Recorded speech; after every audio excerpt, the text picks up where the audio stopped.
Alrighty guys, welcome back to Star Wars Review. Today I'm reviewing Star Wars Rebels Season 3, which was from supervising director Justin Ridge and producer Dave Filoni, and it had 22 episodes written and directed by several writers and directors, but the season aired from September 24th, 2016 to March 25th, 2017, which this season was great.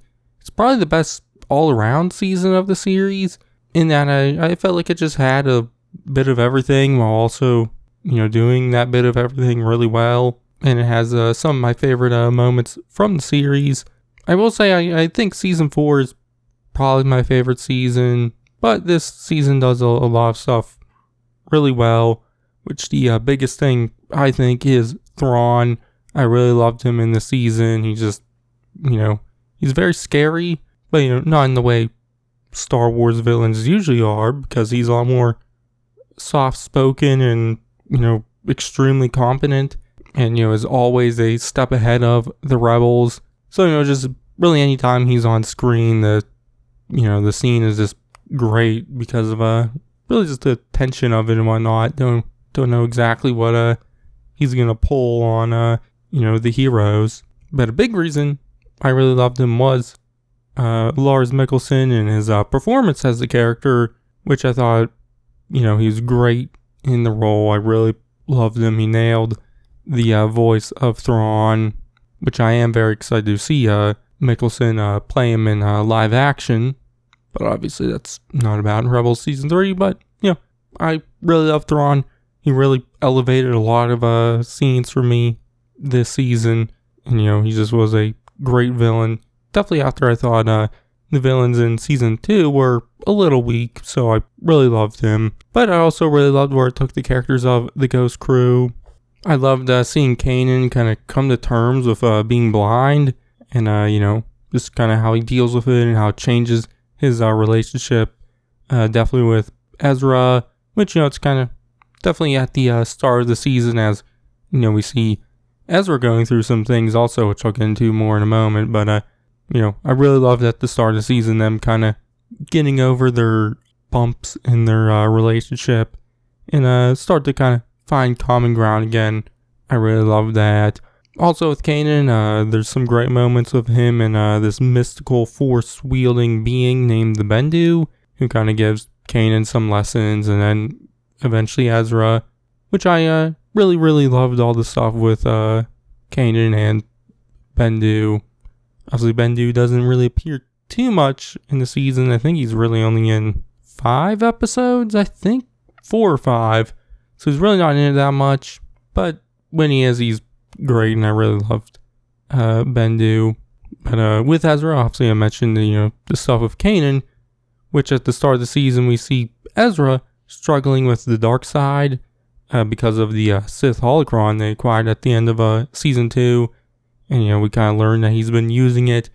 And so he's been kind of using some powers which, are more dark side powers. And I really liked seeing him kind of overcome all that and whatnot. But even after he overcomes, the dark side stuff, the holocrons still lead him back to Maul. And there's a lot of great stuff with him and Maul this season. We see Maul, I guess, haunting him or terrorizing him through the Force. Really won't be haunting because he's not dead at this point. So I guess terrorizing him, like kind of giving him Force visions.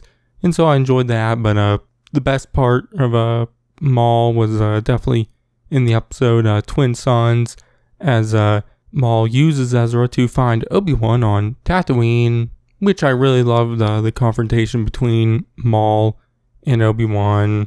Most of the time when like a character like Obi-Wan appears in a show like this, I'm not the biggest fan of it, but I quite enjoyed it, and I'll kind of get into it more later. There's some other characters like that from the movies, which most of the time I really wouldn't enjoy, but I definitely enjoyed in this season.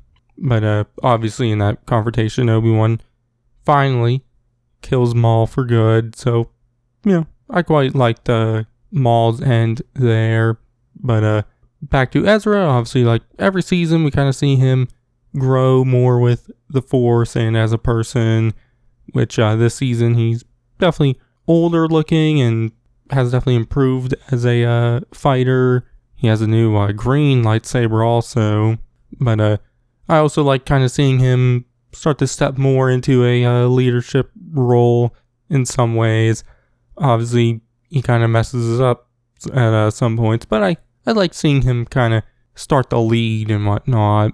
Definitely after, Kanan was blinded by Maul at the end of last season. But out of all the members of the Ghost Crew, I thought Sabine had some of the biggest developments as she acquires the Darksaber from Maul, and then we see her kind of have to, face her past and kind of go back to her family, which the best episode there I thought was Trials of the Darksaber, as she trains with Kanan, with the Darksaber and whatnot, and then kind of opens up about everything about her past as, a Mandalorian with her family as an Imperial cadet.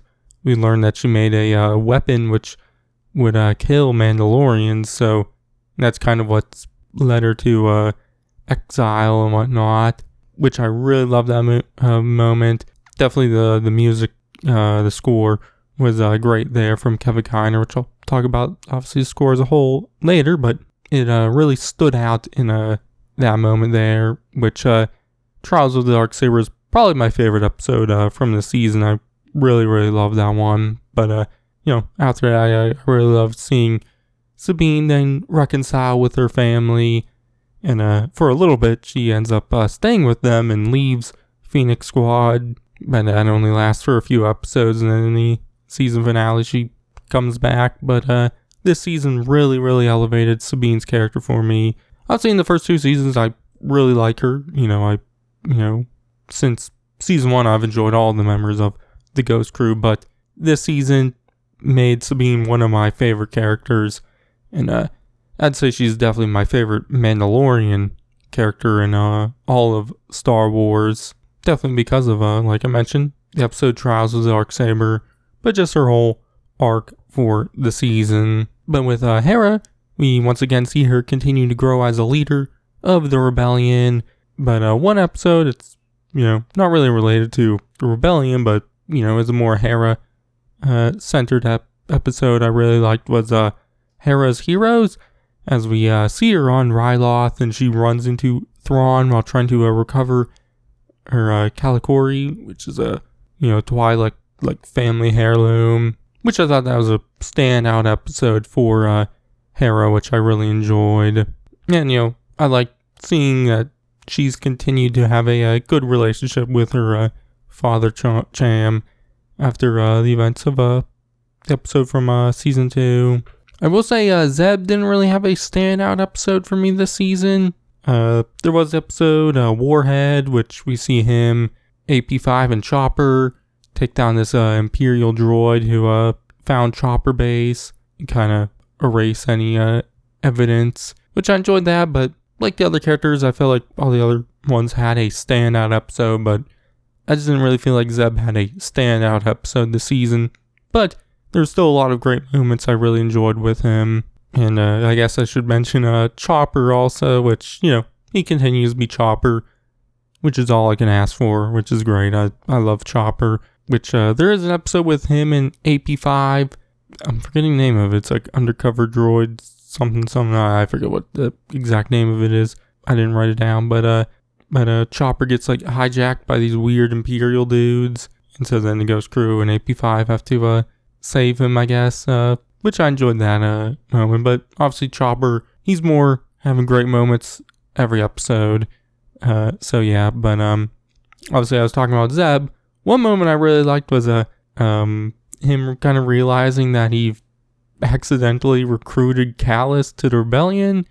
Once they find out Callus is the Fulcrum agent giving them info, which Callus was great this season.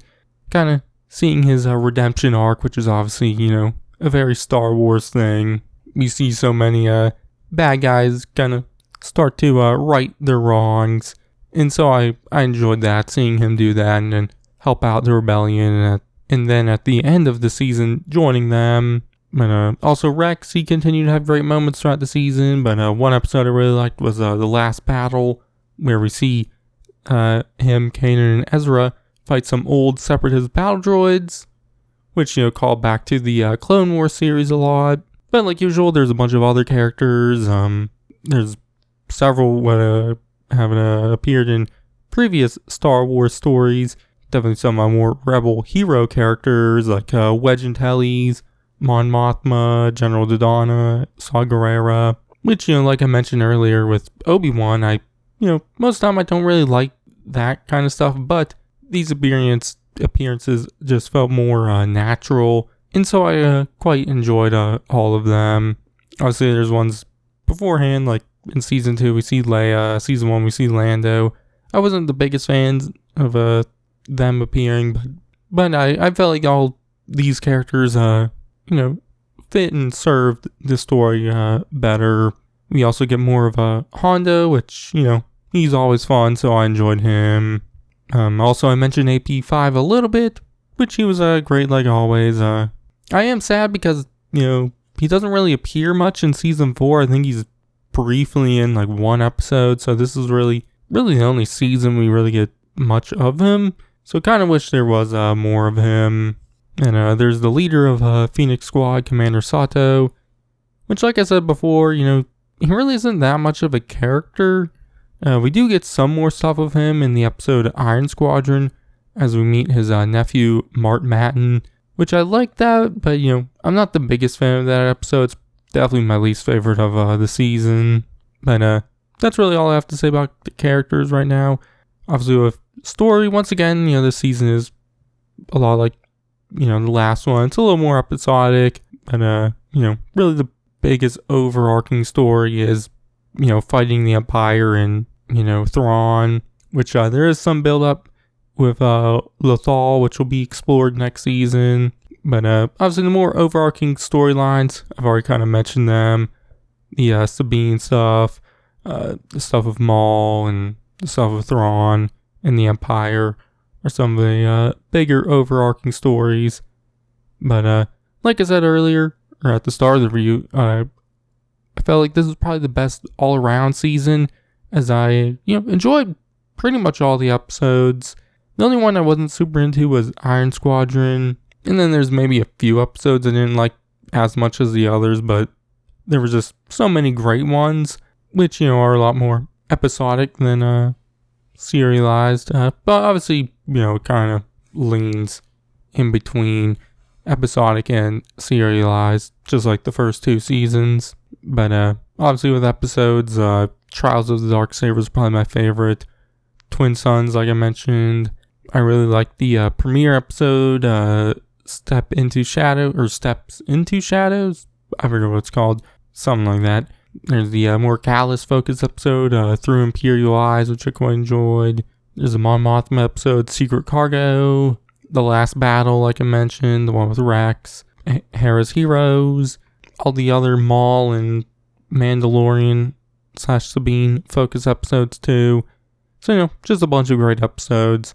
So I really enjoyed all that. Also, like I mentioned earlier, the score was once again great. I really loved it. Like I mentioned, the more, Sabine theme was great. That was one of the standouts for me this season. Also, Thrawn's theme was great. I forgot to mention, I'm kind of re-recording this right now, but Thrawn's theme was another standout. I loved the, I don't know what, I think it's probably like a violin or something. I don't fucking know. I'm not a music person. I don't know the in and outs of instruments or anything like that.